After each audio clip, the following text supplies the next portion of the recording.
Well,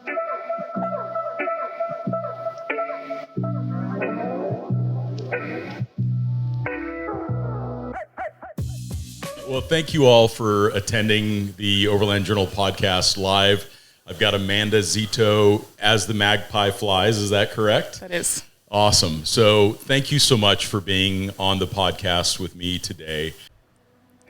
And a special thanks to Nimble Vehicles for supporting this week's podcast. Nimble Vehicles has been the leading manufacturer of extreme expedition vehicles since 2019. The Nimble Evolution is the ultimate vehicle for beginning overlanders and extreme adventurers alike. The proprietary lightweight aluminum flatbed combined with a luxurious habitat allows you to confidently go where others only dream of. Built on any 1-ton chassis or larger with an off-roading package, 75 gallons of fresh water, over 1,000 watts of solar, and over 1,000 amp hours of lithium-ion batteries, you can expect to be off the grid for extended periods of time. To find out more information, visit nimblevehicles.com online, or you can email info@nimblevehicles.com for more information. Thanks again, Nimble.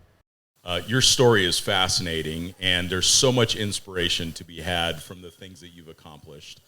And one of the first things that come to mind for me is you've been a lifelong creative.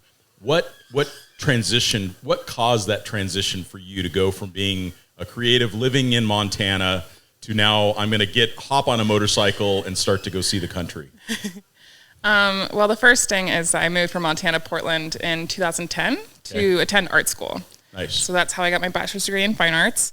And as all true broke college students understand, it costed a lot of money to go home, and I was homesick a lot.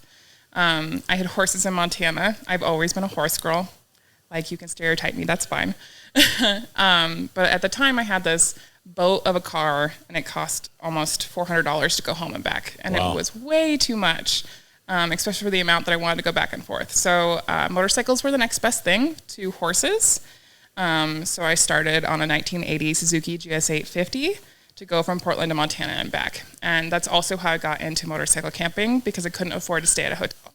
Well, that makes so much sense. So it was necessity was the mother of invention for you. Exactly, yes. And at what point did you realize that I'm not just solving a financial solution by riding a motorcycle, and you're like, I really like this? Yes. What was the transition for you? I think part of it was just like being on the road and moving was the only time that I really alleviated my homesickness. And that was a really big problem for me for a long time. But if I was moving, if I was traveling, I didn't miss home so much.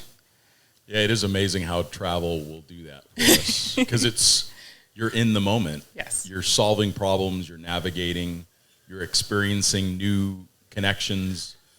And a lot of times for me, it's just being in nature that it really does settle a lot of those things in us. Is that what you found as well? Yes, absolutely. Like camping and being in the woods really calmed me down. I have really bad anxiety. The more time I can spend in the trees, the better. Sure. It's well, I mean, I think in Japan, don't they'll actually give a prescription of, they call it nature bathing, and you go walk in the forest. Yes. To help our soul settle a little bit and find that stillness that's so difficult in the modern day. Definitely. So what else kind of inspired you to go a little bit further? Because now you realize, I'm enjoying this. I'm going back and forth to Montana. I'm seeing my family. What made you think about going to the next step and starting to document your journeys? It's a combination of a lot of people. I think a lot of people are inspired by multiple people, right? So my grandmother traveled all over the country, and she was my hero for most of my life. She's still my hero. And also Kinga of On Her Bike. I don't know if all of you know Kinga. Amazing. Yeah. She's incredible. And when I first found her, it was before she had even left Australia. She had done the tour of Oz and had recorded that trip. And that was also part of the kick for me to start recording my own trips. It's like, well, she's just like this montage of her trip. I could do that. I could totally do that. And so that was a big kick for me, was Kinga, and she was very inspiring. She is very inspiring, and one of the things that I really appreciate about the content that you produce is you've done a really nice job of maintaining that that this is where I've come from, this is who I am, these are the positive things that are happening, these are the negative things that are happening. Yeah. One of the concerns that I think all of us have in this industry is that we don't want to misrepresent the experience. Yeah. That there are days that I'm exhausted. Yes. There are days that I feel frustrated. There are days that I'm lost. Yes. There are days that those things happen. And I think you've done a really nice job of helping people understand that absolutely this is amazing. Yes. But bad things happen. Or challenging things happen. Challenging things happen. What are some challenges that you encountered early on that you learned how to solve, that you found your kind of rhythm to get around them? Well, in the early days, I was still traveling on my 1980 Suzuki, and 80's a bike that's 40 years old that hasn't been treated very well. Has a lot of mechanical issues. Sounds like me. Yeah. And so I in 2016, I did a loop of Montana. I did 6,000 miles and was on the road for 2.5 months. And pretty much every other day that bike broke down. And it was very overwhelming at first, like being in the middle of nowhere, Montana. I couldn't afford to pay a mechanic, so I had to figure it all out on my own. Sure. Of course, I carried my Bible with me, which was like the Chilton or the Climber manual for my bike, which is a mechanic handbook. So it laid out everything in vivid detail about how you're supposed to fix stuff. So my throttle cable got messed up in northeast Montana. I had to fix that. My petcock broke in eastern Montana. I spent a week in a tiny town in eastern Montana. So did you lose all your fuel? It all poured out, or? It didn't all pour out. A little piece of metal got stuck in my petcock, so fuel couldn't even go through the line. Got it. Yes. And that was a whole thing. But mostly it taught me, like, when problems do arise, you just have to breathe. It's okay to freak out. Yeah. Like, it's totally okay to have a little meltdown. Let yourself cry. Sure.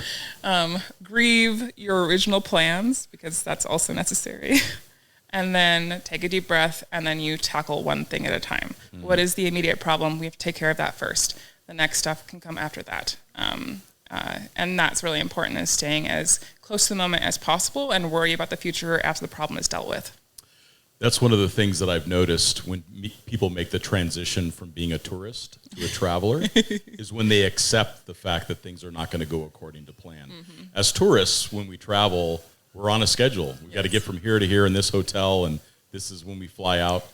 But it sounds like you made that transition at that time. Yes. From, originally just the means to get to see family, and then as a tourist, and then as a traveler. Mm-hmm. What are some other things that you have learned as a traveler that you now bring into your day-to-day?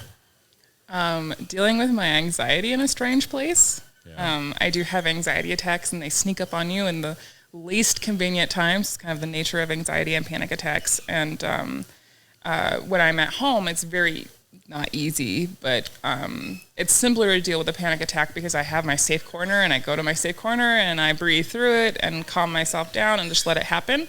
It's much harder to do in a strange place. Like, sure. When you're out on the road, having a panic attack at any point is extremely inconvenient and can sometimes be really dangerous. Right. And so learning box breaths and learning my own way to deal with my anxiety, because everybody deals with it in a different way, and some things work for some people and some things don't. Sometimes taking box breaths and forcing yourself to breathe can make it worse. It's just a matter of trying to go through the different ways to handle your anxiety and figuring out what works for you. So for me, it's pulling over immediately as soon as I start to feel it. Sure. As long as there's a shoulder, right? Putting it and on. What do you normally start to feel happening? This may be helpful for those listening that are experiencing something similar. What are you finding early on that happens? My heart rate increases. Okay. That's the first sign for me personally. And then I start to get like this big tension in my chest, and then it walls up this way, and it kind of goes into my sinuses, and I start to cry. Yeah. And then my brain is like, "Why are we doing this? This isn't okay. This isn't safe." And that's like part of anxiety and panic attacks, is that your body is like, "This isn't safe. We can't have a panic attack. We'll be in danger." Yeah. And does that amplifies it? Maybe? Yes. Yes. Okay. It's like a cycle. It makes it so much worse. Well, so for someone that's traveling, that's experiencing anxiety in a similar way, you talked about, was it box breath? Box breath, yes. So can you describe that? As like you taking a moment and closing your eyes, making sure that you're grounded as much as possible. If you can take off your boots and touch like the ground with your feet, that helps me personally. And closing your eyes and taking a moment and be like, everything will be okay. Not that it's okay right now. It's not okay right now. Yeah. But it will be okay. Yeah. And it depends on your lungs. Some people can like hold their breath for four beats. Some can do it for 8. For me, I count to 1, 2, 3, 4, inhaling, hold it for 4, exhale for 4. Oh, nice. And do that over and over again until it starts to relax you. And are there other things that you find when you're traveling that help with that? Help with the anxiety? Trying to make as much of your setup feel like home as possible. And that's part of the reason I like camping so much, because my tent feels like my home. Everything has its place. Everything goes where it's supposed to be. It's like playing house when you're a kid, right? Sure. If you have a big cardboard box, you had your bed area, you had your little side table, those kinds of things. And so I do that in my tent. So I have my bed, I have a little side table, I have where my clothes go, where my bathroom is, which is just my toiletry kit that goes up in a little, my tent has little pockets. Sure. Yeah. So if I can create a safe space that I can make anywhere, it helps so much. Well, and it's incredible that you found these tools. I mean, that's really impressive. And it's not stopped you from seeing what you want to see. No. So when I read through your bio, you took a big trip around the country. Can you share first of all, what inspired you to do that? And then where did you go? The first one or the second one? The first one, the first big trip. The first one, where I went from Portland, Oregon to North Carolina, and I came back. I did that on my 2016 CB 500X. And honestly, my answer is kind of shallow, but I just had not spent much time on the eastern half of states. I bought a scratch-off map, and I scratched off everywhere that I had been, and it was like the whole western half of the United States. A couple of little states in the south, but I had not spent like any time on the eastern half of the United States. And I was like, if I'm like educating people about getting outdoors, I should have experience on the other half of our country, right? Sure. And what did you think? What was the takeaway? So much different than over here, for sure. Like the East does have public lands, but they're smaller and they're more compact, and access is kind of harder than it is over here. It's more difficult to find places to camp. Yes, definitely. And so that like definitely made me respect the challenges that a lot of my YouTube audience has, because they're from the East Coast, in trying to find places to access the outdoors. And what tools did you find that helped you find campsites? All of the apps. Okay. So many apps. What's your favorite app? Well, I'm biased because I'm sponsored by Onyx Off-Road. Okay, so Onyx is a favorite. But I was using it for quite a while before they sponsored me. Yeah. That was part of the reason they sponsored me, because I was already very fluent in the app, and I loved it. Yeah. There are, of course, other apps like Gaia and those kinds of things that... iOverlander's another iOverlander, yes. But specifically to show you the property boundaries of public versus private land. Sure. Onyx and Gaia, and I think the Public Lands app will show you the borders between public and private land. And that's also very important to know, especially on the western half of the United States, if you do any dispersed camping, to know what kind of land you're on so that you're following the rules appropriate to that organization. And that is one thing that's really useful about Onyx. Just knowing that you're on state land, because some states require permits to be on state land.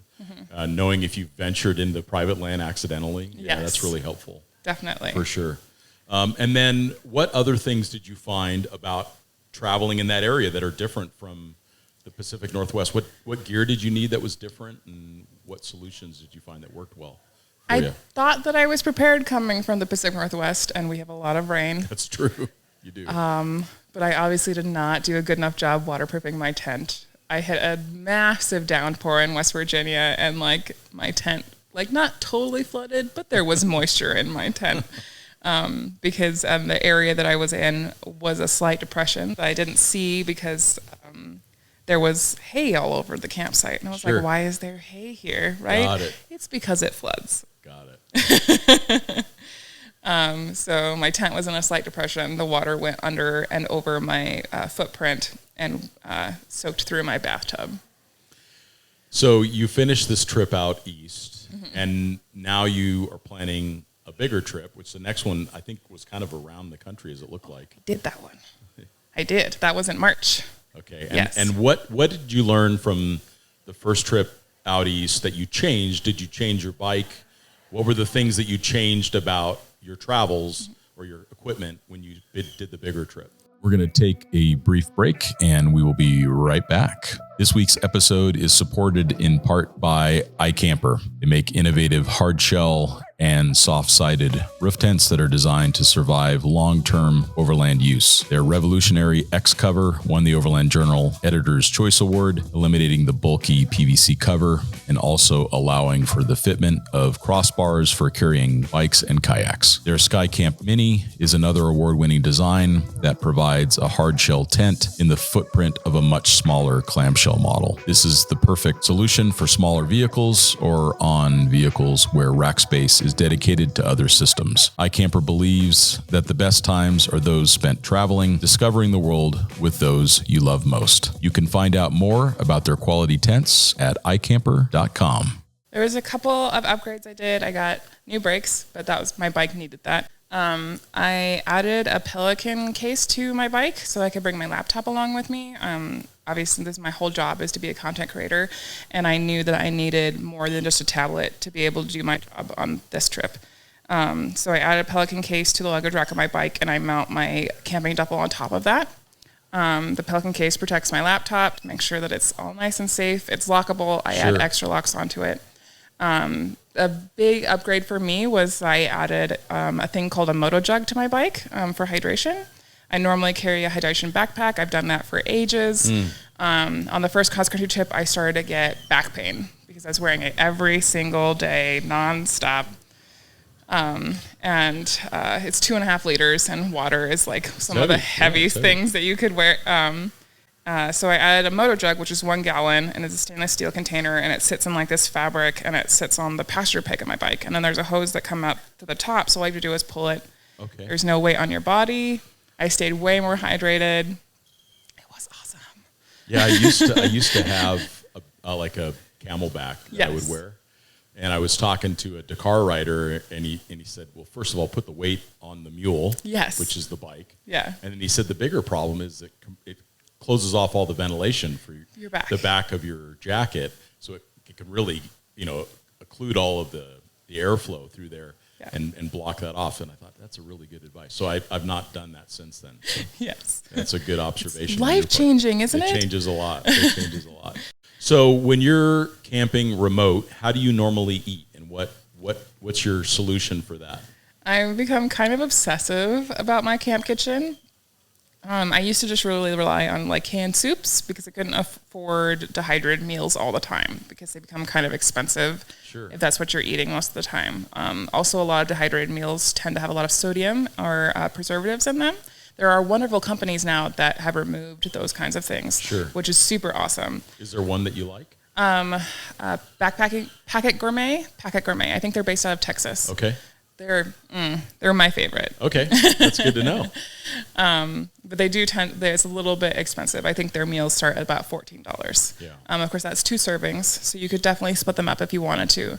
But I knew that wasn't sustainable for me long term for all of the meals on the road. So I started branching out. I learned how to make pasta in a pot, like one pot pastas that are super easy.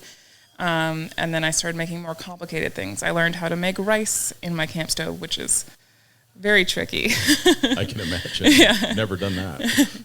And like making little stir fries. So now I have a skillet and a pot, so that I could like start rice, let it hydrate on the side, and then make a stir fry in my skillet. Most of the time, my meals end up being vegetarian, so that I don't have to worry about keeping meat at a safe temperature. Sure. I don't carry a cooler or anything else, so most of my meals are shelf stable or last a couple days, because I'll stop at a grocery store and pick up fresh vegetables and cook them at camp. And most hearty vegetables will last like 2 to 3 days on the motorcycle if you pack them correctly. Okay. And what do you do to help pack them correctly? If it's a more fragile vegetables like cherry tomatoes and that kind of stuff, if you get the cherry tomatoes in like the plastic pack, that way it doesn't get crushed. Sure. I have soft bags, so that's something I have to worry about. Broccoli, if you can wrap it in kind of like a damp paper towel, it will last a little bit longer, especially the hotter that it gets outside. If you could like wrap them in something moist, it helps it stay a little bit longer. Carrots are very hardy. They'll last on the bike for like a week. Same thing with potatoes. And have you found that eating better has helped you stay out longer? Yes, absolutely. Yeah. I've always had stomach problems, so I've always kind of paid attention to what I'm eating.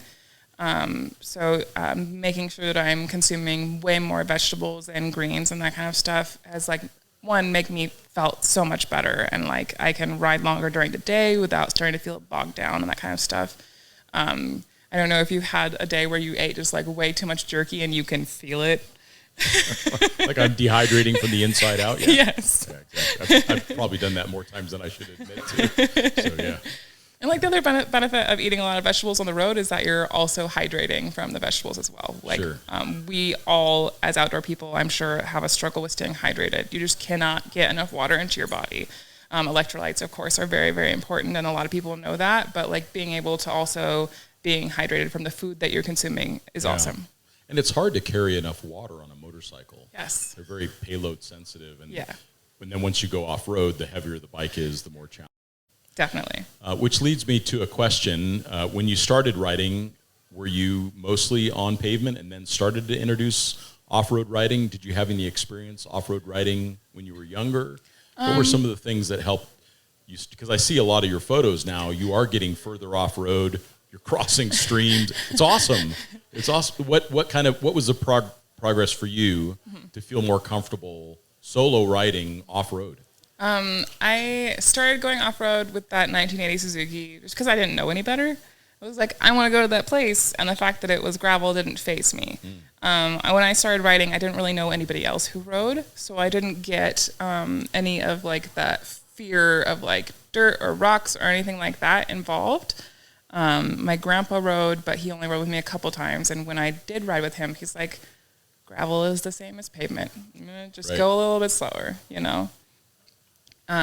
So when I first started riding, it's just like, well, my campsite's that way. I'm just going to go there. Was a little bit cautious, of course. I don't ride nearly as like quickly as I do now. I'm not going to say fast. I'm not a fast rider off-road. But definitely just like taking it slow, taking it easy. If I felt uncomfortable, I stop and I breathe. And then you keep going. Yeah. And going from the Suzuki, I got the CB500X and a Honda Shadow cruiser bike. And same thing, I did everything on the cruiser that I did on the CB because I didn't know any better. Sure.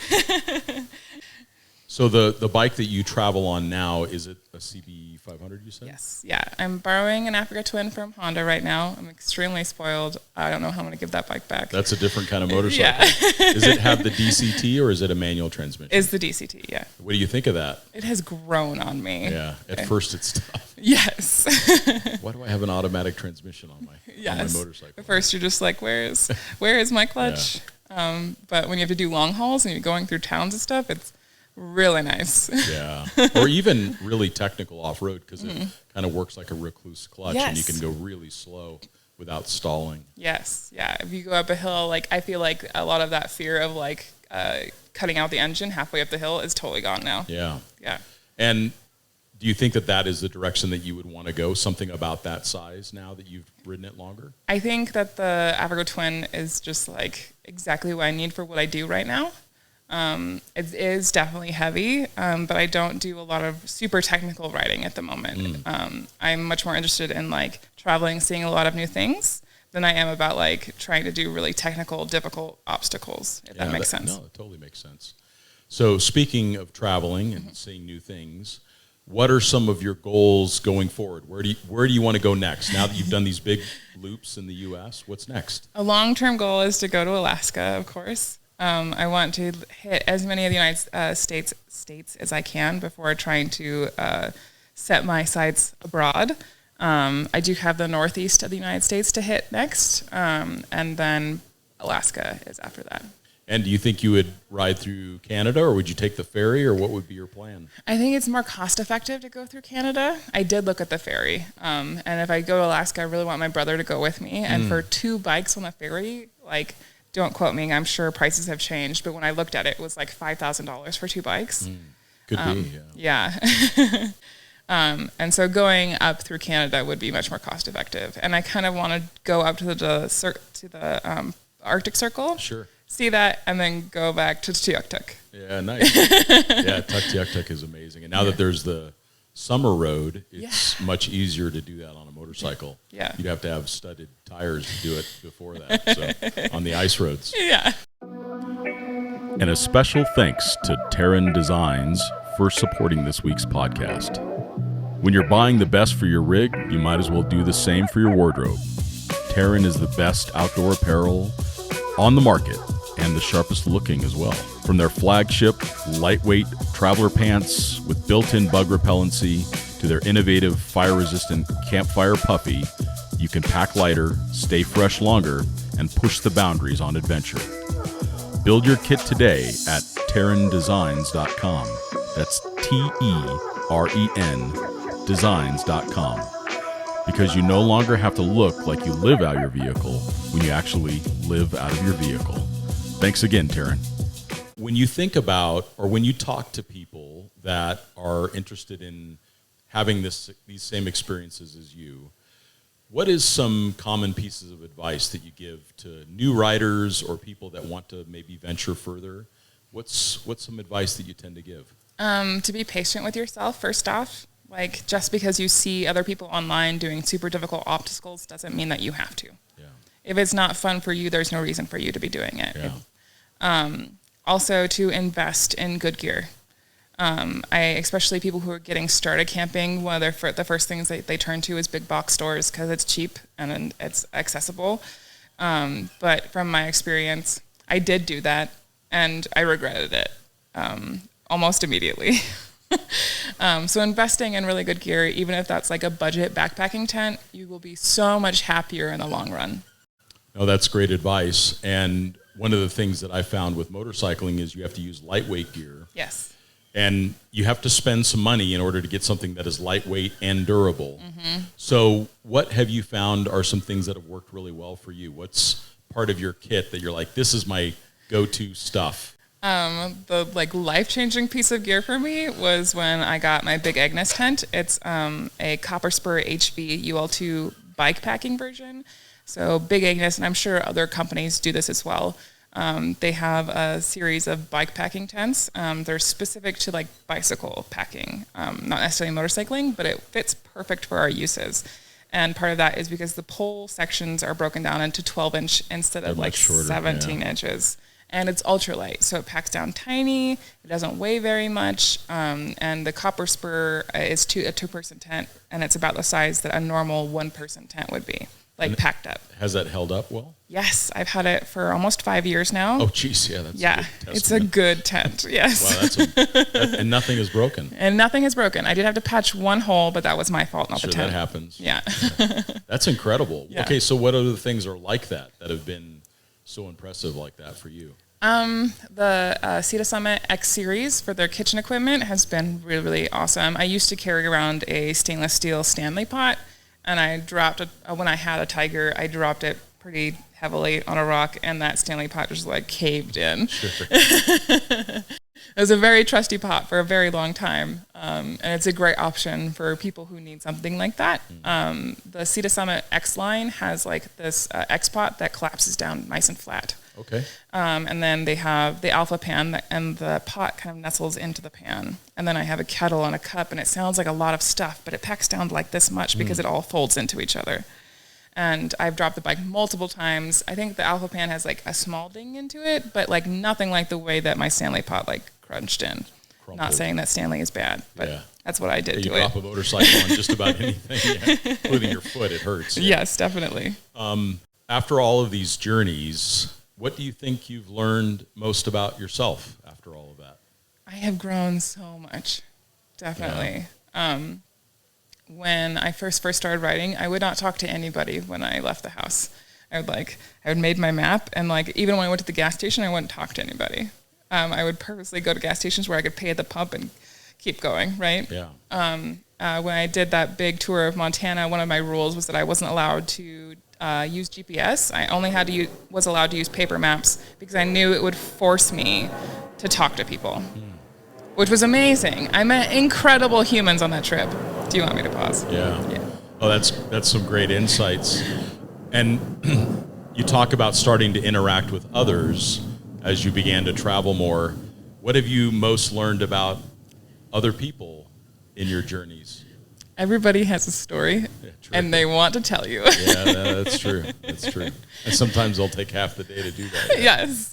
Yeah, I've also developed an excellent skill of telling very kind old men that are telling me about their triumph that I have to go. Yeah, sure. Well, can you share that with me? Because I would like to know. I want to know what that magic is. So, what is working for you to graciously step out of a conversation? You kind of like nod, and when they take a breath, you're like, I'm really, really sorry, but I do have to meet some friends down the road. It was lovely to talk to you. Like that. Yes. That's a good one. I'll have to remember that. Even if the friends are very far down the road, like a week later, still truthful. So that's good. That's great advice. One of the things that we really like to ask, and it's a selfish question for me, is the books that you've read or the books that have been inspiring for you, and if you could share those with us. I mean, like the cliche answer, but it is true, is that I love Jupiter's Travels. Ted Simon is incredible. Of course, Sam Manicum, incredible writer. I could go on and on and on. Excuse me. Stories of a Motorcycle Gypsy by Tiffany. I can't remember her last name right now. And the rest of them are, Graham. Graham makes incredible books. I can't remember his last name right now. Yes. Yeah. Thank you. Yeah, they're great. Yes. Sam's books. The one I don't remember. It was the one in Africa, and it opens with that story of him getting in that accident. Yes. Unbelievable. Has that inspired you to write your own? I've been thinking about it. Okay, that's good. That's good. I'm much better at visual storytelling than I am at the written word, so it'll probably be a bit off. As time-wise. Yeah. Well, so now that you've got your Africa, I mean, you're not your Africa, your Alaska plans working out. We were just talking about Africa. So you're talking about Alaska. What other things do you hope to accomplish in the next couple of years? Maybe not even a location, but are there some things that you want to learn as a writer or as a writer? I mean, I would really love to improve in motorcycling. I think everybody should always strive to improve in their craft, no matter how old you are or how long you have been riding. So, of course, like more dirt bike skills and that kind of stuff is in my future. Trying to get better at those kinds of things. You're thinking about taking a training class? Yes, yeah. I took the She ADV class last year. Nice. Or ADV Woman. And She ADV were working together at Get On ADV Fest in South Dakota. And I'm going back to that soon, so I'm super stoked for that. And working with Pat was amazing. I have talked to other instructors in the past, and we just never really clicked, so I didn't take their class. And working with Pat was incredible. Awesome. Yeah. Yeah, I think that the training on a motorcycle is key because it builds on that confidence. Definitely. For sure. How do people find out more about you and your travels? Talk about all of your socials and all of the things. Well, the easy one is my website, asthemagpieflies.com. So if you go there, that it has all of the things. On YouTube, I'm As the Magpie Flies, and that's one of my more active social medias. I post there almost every Friday. There's a couple of times during the summertime where I'm on a trip and I just can't make the next video. But almost every Friday I upload to YouTube As the Magpie Flies. And then on Instagram, I'm at Blind Thistle. Can't see the weeds. That, of course, I had before the whole YouTube thing happened. So you gotta tell me, because I'm interested in the story. What brought you to calling it As the Magpie Flies? So that one's pretty simple. That one, as the crow flies, of course, straight line. We're traveling. That wasn't easy. But I don't really go straight to anywhere. Okay. And we had magpies on our property growing up. A big flock came in every year. I grew up on a ranch, and so I loved magpies. I thought they were the most beautiful birds. And if you've ever watched a magpie, they're kind of, they like shiny things. So they'll come here and they'll obviously think that they're going to go that way, and then they see something and they're like, I want to go over there. And they want to go over there. All over the place. That's me. Sounds like a perfect way to travel. Yes. So we're recording this at the Overland Expo. What are some things that you've seen at the show that you are really enjoying? Oh my gosh, there's so much stuff. All the classes have been incredible. Yeah. I've honestly spent more time listening to other people's classes than I have walking around. Yeah. No, the people here are so inspiring. And I think the event does such a wonderful job of maintaining that balance Yes. between the equipment and the people that are actually out and doing it. Yes. And I think that that's so important.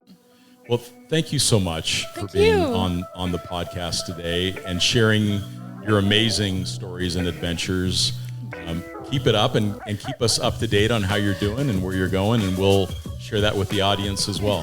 Thank you. Thank you so much for inviting me. You're welcome. Thanks for being here.